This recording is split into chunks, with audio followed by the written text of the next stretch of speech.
Welcome back, you guys, and Steven Adams has one of the more interesting journeys to the NBA that I have read about. It's not every day that someone from New Zealand, a country not known for its basketball, is selected in the first round of the draft and becomes one of the more productive centers in the NBA. But that is exactly what happened with Steven Adams. He beat some incredible odds, and I think you guys will like his story. As always, if you have not already, definitely subscribe to keep up with the NBA videos that I will be putting out. Steven Adams was born in New Zealand and is the youngest of 18 siblings. What did you guys want to be when you grew up? Maybe a professional athlete, a doctor, or something else? Well, Steven Adams, when he was a kid, he wanted to become a farmer when he was older. Like most kids in New Zealand, Adams loved rugby and wanted to be a part of their famous national rugby team called the All Blacks, but he still preferred becoming a farmer. He loved the outdoors and found a passion for farming when he would work at his older brother's farm. He said that he loved the concept of working all day. He would tend to the animals, fix the tractors, do other things around the farm, and that's what he thought he was going to do for the rest of his life. So out of his 18 siblings, Steven is the youngest. Sid was his dad's name, and he was 6'11" and had 18 children with 5 different women. Sid was in his 60s when he had Steven, and even though his body was worn down from a car accident that ruined both of his legs, him and Steven were able to have a strong relationship.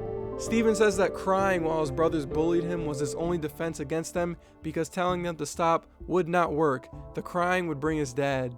But unfortunately, when he turned 13, his dad died of stomach cancer, and Steven did not know what to do with himself.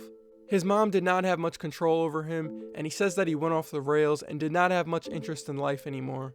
To take his mind off his dad's death, he began to skip school and roam the streets of his town.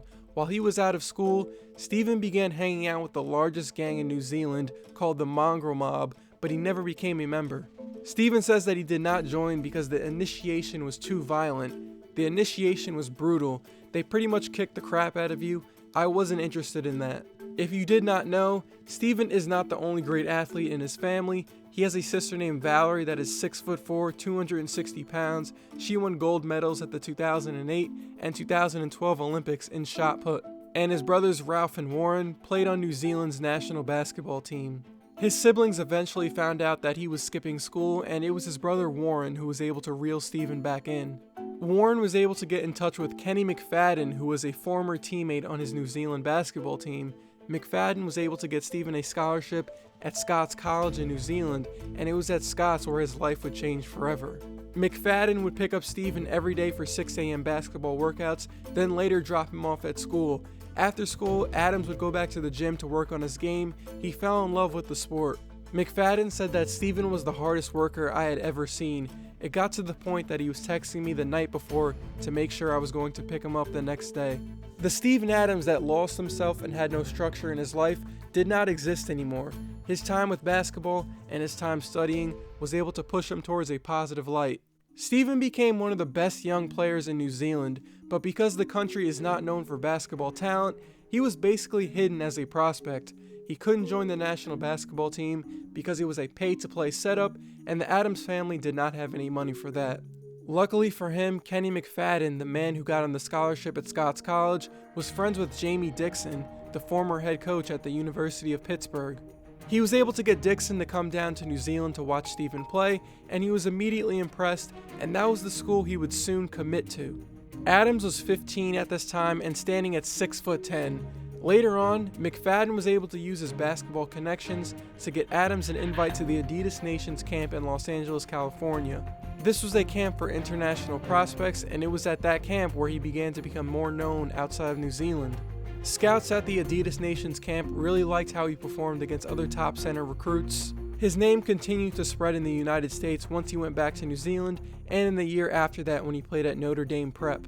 In 2011, Adams signed with the Wellington Saints of the New Zealand NBL. The Saints won the championship, and Adams won Rookie of the Year. The next year in 2012, he went to a popular prep school for basketball called Notre Dame Prep in Massachusetts, and at the end of the season, ESPN ranked him as the 6th best recruit, behind guys like Nerlens Noel, Shabazz Muhammad, and Kyle Anderson. At Pitt, head coach Jamie Dixon usually didn't start freshmen, but Adams was so good that he had no choice but to start him.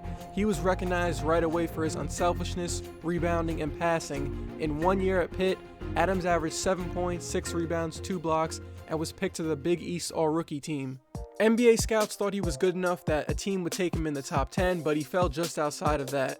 In the James Harden trade, the Rockets traded away a 2013 first-round pick, which eventually became Steven Adams.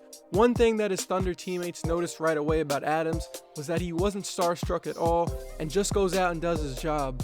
Nick Collison said that when Steven was a rookie, you saw that he's not easily impressed, he doesn't take things too seriously. I think that's the culture from his background. He's all about get over yourself.